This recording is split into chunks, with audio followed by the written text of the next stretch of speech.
Dalal Street opens higher on the back of bullish global cues, but quickly reverses gains to trade more or less flattish with a mild positive bias. The mid-caps, however, trade well in the green. Reliance trades 1% higher after bullish brokerage calls. Kotak as well as Jefferies have a buy call on the stock, citing multiple growth triggers. Oil marketing companies like BPCL, HPCL and IOC all surge in trade as crude oil prices fall.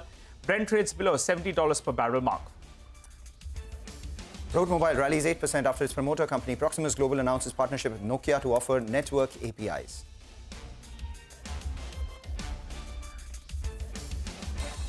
Good morning, you're watching us here on Chartbusters. I'm Mangalam Malu, with me Nigel D'Souza. Going for the market, opened in the green, thereafter was a sell-off, and then from the lows we've seen a recovery, both the Nifty as well as the Sensex in the green. The mid-caps doing a lot better. We have a lot packed for you on the show today, so let's go straight to Adani Wilmar, who's joining us after the company's recently acquired GD Foods, which is the maker of the Tops ketchup. Someone from the north and central part of the India would know it very well. They've acquired 80% at an enterprise value of 603 crore rupees. Angshu Malik, who's the MD and CEO at the company, joins in to discuss about this recent acquisition. Thanks a lot, Angshu, for joining in. You know, the obvious question is, when you acquire a company, what are the revenue synergies that you're seeing? So, you know, the company does slightly south of 400 crores in terms of revenues. Where do you see this scaling up to immediately as you acquire? Because you'll have distribution synergies. And secondly, on the cost front, you know, they have 48% margins and 8% EBITDA margins. So there is a 40% sort of cost that the company is incurring. With you coming in, how much can EBITDA margins improve by? So revenue scalability and EBITDA margins. Thank you. As far as lot of synergy with Adani Wilmar's already offering of kitchen essentials and staples. We always felt that we need a basket of products which is value added and goes well with the kitchen essential that we generally call them. Now, when you look at the turnover today, it's around 400 crores, but considering our strengths in terms of distribution reach, in terms of our capability of providing expertise in easy manufacturing, as we have that expertise, and overall capacity that we can bring in because we handle large volumes, so we can surely add value in terms of reducing the cost. Turnover-wise, we see in the next 3 to 4 years 1,000 crore turnover, and we are confident of achieving those numbers basis our internal calculations. As far as margin, there is great scope of reducing the cost in between the gross margin and EBITDA. We will add that. Mr. Malik, we'll ask you to hold on to that thought because your audio is a little jarry. So from what we've gotten so far, this company last year did revenues of 386 crores. You believe that with your scale, you can take it to 1,000 crore top line over the next 3 to 4 years. He was making a point on the cost. Remember, the company has gross margins of 48%, EBITDA margins at 8%. So this 40% cost in between gross and EBITDA margins is something that Angshu was elaborating upon. I do believe that we have his audio fixed once again, so we'll just try and go back to Angshu. Angshu, you were talking about the margins. Once you get to 1,000 crores on the top line, what is the kind of margins that you can report for GD Foods itself? If you could elaborate on that, margins specifically. See, on margins, we see a scope of reduction in the cost, particularly in supply chain. We can add value. Distributors and retail margins, we can align with the industry standards. Here we see scope of reduction in cost. Apart from this, packaging is a big cost here in this kind of business. So we will align and see how we can see reduction in the packaging cost. So overall distribution efficiency, more volume that we can drive, better margin products we can drive through our distribution channel, bundling offers with our edible oil and wheat flour, rice and all that will add to more household penetrations. And overall, we see as the volume goes up, our cost will come down and we will be in a better position to improve the margin. Just 2 questions, sir, before we let you go. The 8% margin goes to what? And if you could give us a time trajectory as well. And the remaining stake, what valuation will you buy in this particular company? Just 2 questions, sir. See, from 8% margin, we expect at least 3-4% increase surely in the next couple of years. And because we will have to invest in advertising and brand building and promotions more aggressively. And there we see some amount of expenses. So overall 3-4% increase in net margin is surely possible. More than that is also there.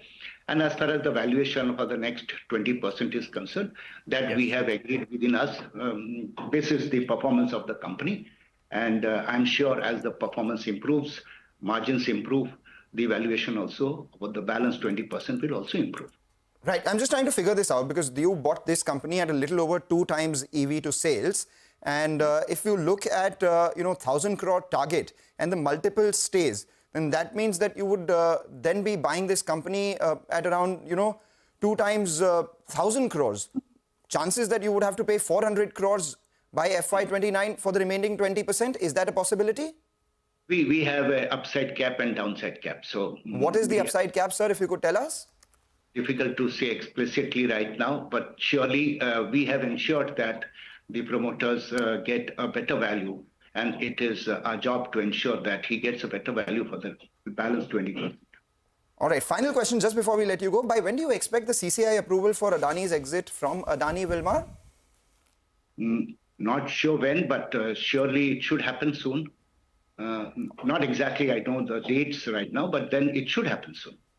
All right, we take that point. Thank you so much for joining in. Quick, crisp conversation. The key takeaways, 1,000 crore revenue in tops over the next 3 to 4 years with nearly 3 to 4% margin synergies that the company sees. An upside is capped for acquiring the remainder 20% stake for Adani Wilmar into GD Foods. And very soon, they may expect the CCI approval for the deal between Adani's and Wilmar's as well. With that, we'll take a short break, but don't go anywhere because on the other side, we'll be joined by Anmol Singh Jaggi, the Chairman and Managing Director of Gensol, in the eye of a lot of news. We will get chatting with the management. Stay tuned.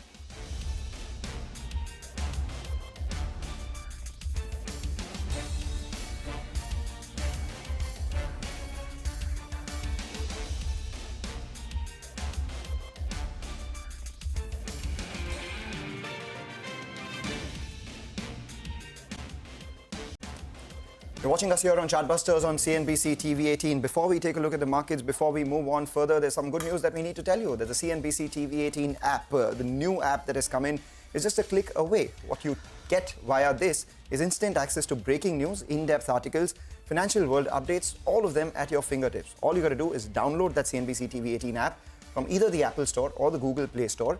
Scan the QR code on your screen. It'll redirect you to the link that will give you access to the app itself. And speaking about the markets itself right now, we have a couple of stocks which are doing well from the frontline end of things.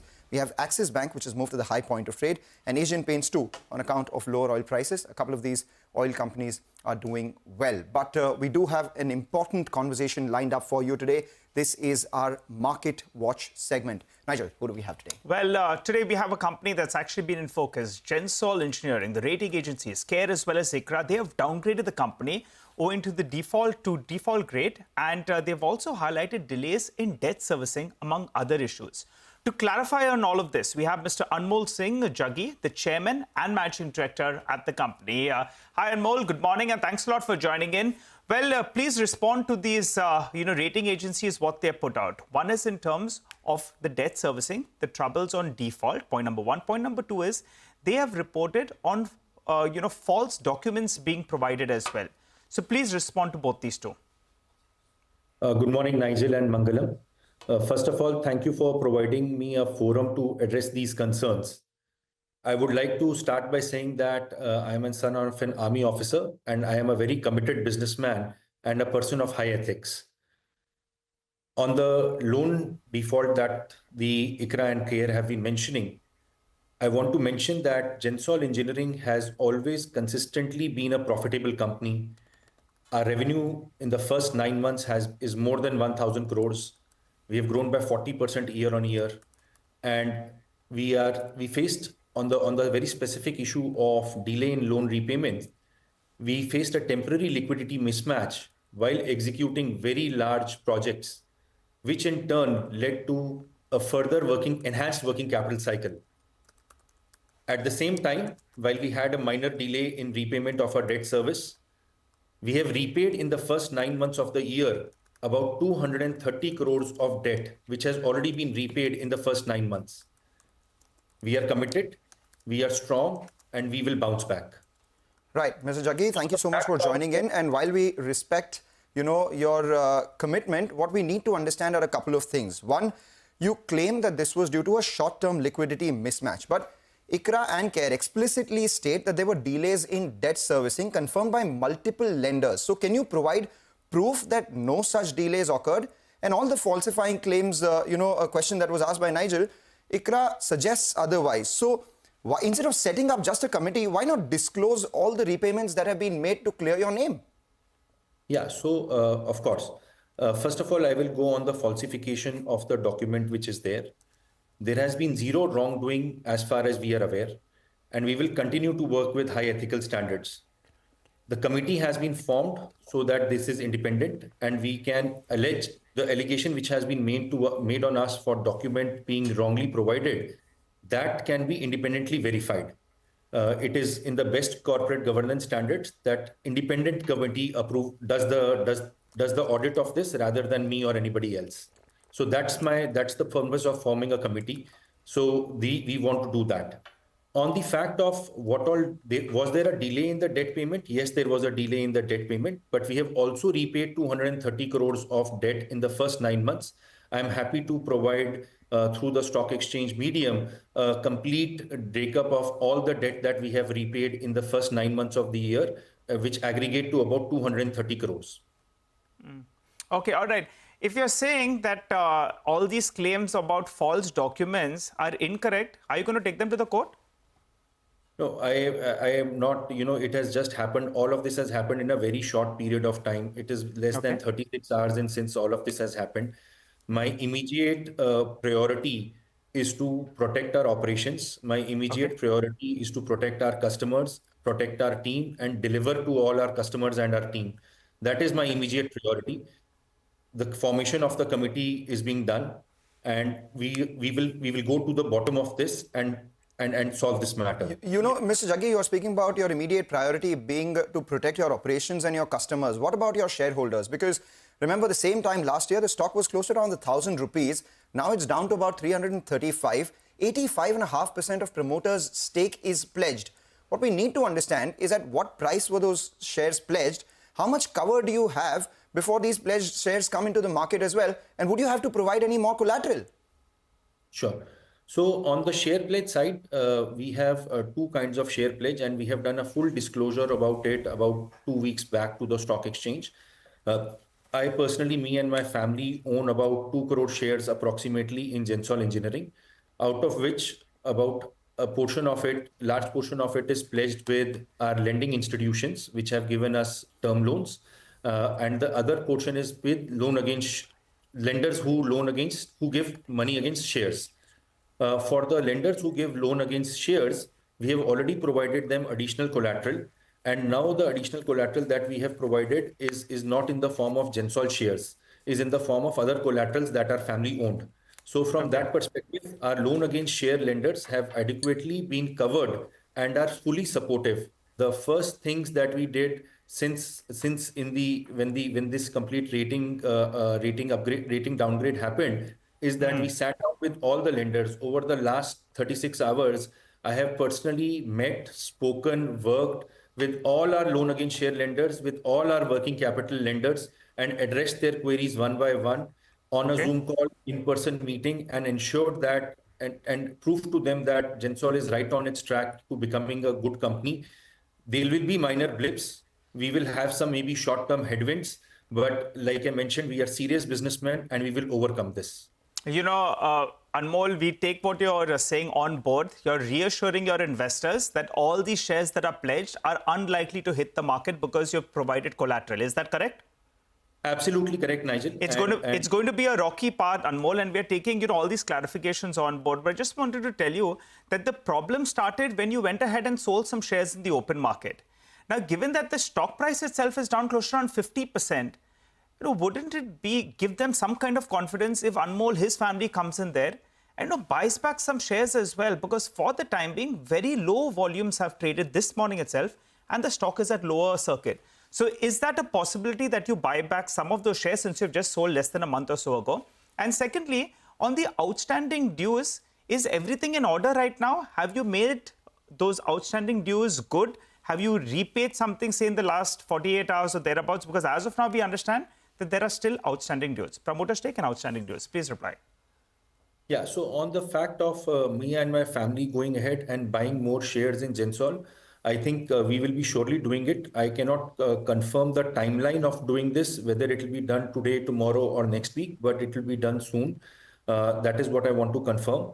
On the fact that do we have any outstanding debt repayments? We have a very extremely small debt repayment which is still to be made, and we will be making it very soon. Extremely soon.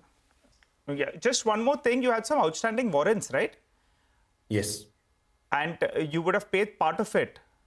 Yes. I think that was at a far higher price. So some part of it would have paid 25%. It was at a price of 870, and we had committed that as founders, we will put in about 130 crores into it. We have already paid about 25%, which is about close to 30 crores onto there. And the rest 100 crores has to be paid. I think either we will, to regain the trust of our customers, either we will go ahead with open market purchase, or we will go ahead and infuse the liquidity into the business by subscribing to our warrants. But like I mentioned, I do not have exact timeline on it as we speak. But as over the weekend and over the next week, we will be taking concrete steps on this. And those warrants were at around 870. You've already put 25%. You have 100 crores more. So you're committed to it. Either you buy shares from the open market with these 100 crores, or you go ahead and you fulfill that. Are we getting that correct?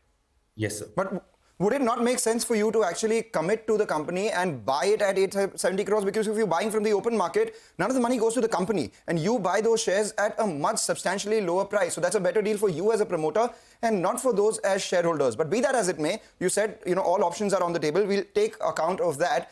I want to understand a little more about the business. You keep speaking about the 7,000 crore order book that you have, right?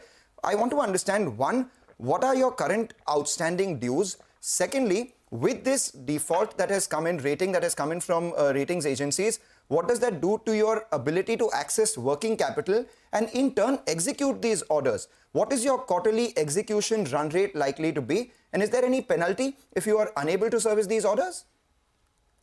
So on the 7,000 crore order book that we have, it is a order book which has been created in the last maybe 4 to 5 months, which is there. Most of the contracts that we have won have been signed in the month of December and January of this year.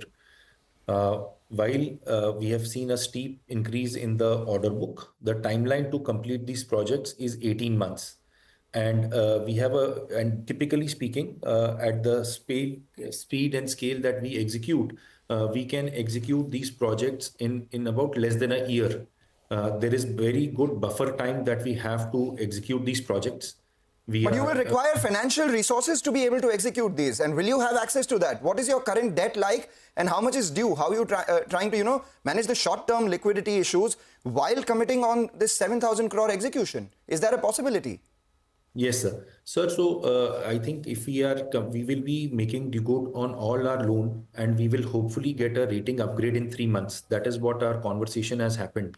That if we service all our debt obligations on track for the next 90 days, we will get an upgrade onto our rating pack. And we are 100% committed to doing it. Once we do that, and once we get a rating upgrade, we will get access to further more working capital, which is there. Meanwhile, at time, the promoter equity infusion will happen. We are, like I mentioned in the previous, in 2 minutes back, that we are committed to infusing more equity into the business, which will ensure, even though there is maybe some lack of working capital from financial institutions, but the company as a whole does not suffer, and we are able to provide every liquidity which is available to us as a family to put it into the business and run the EPC operations. Okay, all right. Anmol, in the next 90 days, you're sounding optimistic about an upgrade. What is the total obligation you have in the next 3 months? Let's talk about near term. And how are you going to be getting that money? So the obligation that we have on a monthly basis is about close to 20 crore rupees a month. And approximate, I'm saying, so there is about 20 crores a month that we have, which means that we will need about 60 crore rupees in the next 90 days to keep all our obligations on track. And I think the current money that we have and the money that we will get from our customers, plus the promoter equity infusion that we will do, we will be able to ensure that we are able to pay the 60 crores on time. With the payment of approximately 60 crores, this number, with the payment of this number, with the payment of all loan obligations on time, the rating agency after 90 days will review our case again, and hopefully with the positive thing that there is no due obligation, we should be able to get a rating upgrade. At least not, I'm not saying that we will go to some triple B or something like that, but it will at least not be in the D category. And once we are out of the D category, we can start accessing financial credit lines from institutions again. So that is our strategy and plan. What is plan B? That's question number one, if that weren't to happen. And secondly, what is your current available liquidity? Because you've announced, some sales in assets, etc., as well to raise some funds. How soon before you can liquidate them? Currently, what is the liquidity which is available to you? Not talking about how much you can raise to repay these debts, but as of date, what is the liquidity that is available to you? And what is your plan B if your upgrade doesn't come by and doesn't give you access to any sort of financial lines? Sure, sir. So on the fact about how on the asset sales, we have had 2 asset sales that we have signed and that we have under execution. One is for sale of vehicles and the other is for sale of a subsidiary company. Both of these are going to get us 650 crores. The sale of vehicles is only going to make a reduction in debt. It is not going to come as cash in our hands. That will straight away reduce the monthly commitment that we have. So that is an important thing. The other debt, the other 350 crores that we get by sale of subsidiary company, that will come as pure cash in the books, and that can be used to repay debt. That can be used as working capital. That can be used as for anything that are the best for the business. So between these 2 asset sales and a couple of more asset sales that we will announce in the coming time, I think we will have more than enough liquidity to take care of the monthly obligations that we have to our debt partners. From this asset sale, how much money you get and by when do you get it? So on the car sale, it is a loan takeover. So there we will not get any money, but the loan will get reduced. But when the loan gets reduced, we will be able to, our monthly commitment to EMIs will go down. So that is one. 2, on the other subsidiary sale, which is there, we are expecting a partial payment in the month of April and a partial payment in the first half of the year. So there will be 2 parts of the payment in the subsidiary company sale. One is in April and the other is in 3 months or 4 months after that. All right. Blue Smart, your other promoter-linked entity, has also defaulted on its NCDs. How does that affect Gensol's liquidity? And I'm looking at your shareholding pattern. A little over 1% is also held by ED Raipur. Can you explain why? Yeah, so I will first go on to Blue Smart. So Blue Smart has been doing extremely well. It has earned a lot of customer love, and I think now it is now available in Mumbai also. Blue Smart has been growing 80% year on year and has also decreased its losses by 15%. All debt servicing in Blue Smart is absolutely current up till date. There is not even 1 rupee outstanding to any lender as we speak, or to anybody as we speak. The rating is and in Blue Smart we have announced a 400 crore rupee round. Out of the 400 crore rupee round, we have already received more than 75% in our bank account, and the balance money also we will receive soon. With the infusion of this equity into Blue Smart by all our respected investors, Blue Smart is absolutely strong and is running on its feet and is actually growing at a very fast speed. Like I mentioned before, that year on year, Blue Smart has grown by about 80%, and we will continue to grow on the same growth trajectory. Okay, all right, Anmol, we appreciate you joining in. From a share market perspective, there are close to 10 lakh shares that are pending at the lower circuit. You've given us your clarification. We hope to have you back on the channel, say in the next 90 days or so. And we'll try to reconfirm all the commitments that you've given. But for the time being, thanks a lot for joining in and fielding all our questions and taking all the viewers' queries as well on board. Thanks a lot for joining in. Well, on that note, though, we'll wrap up on this edition of Chartbusters. You stay with us. Trading Hour comes up next.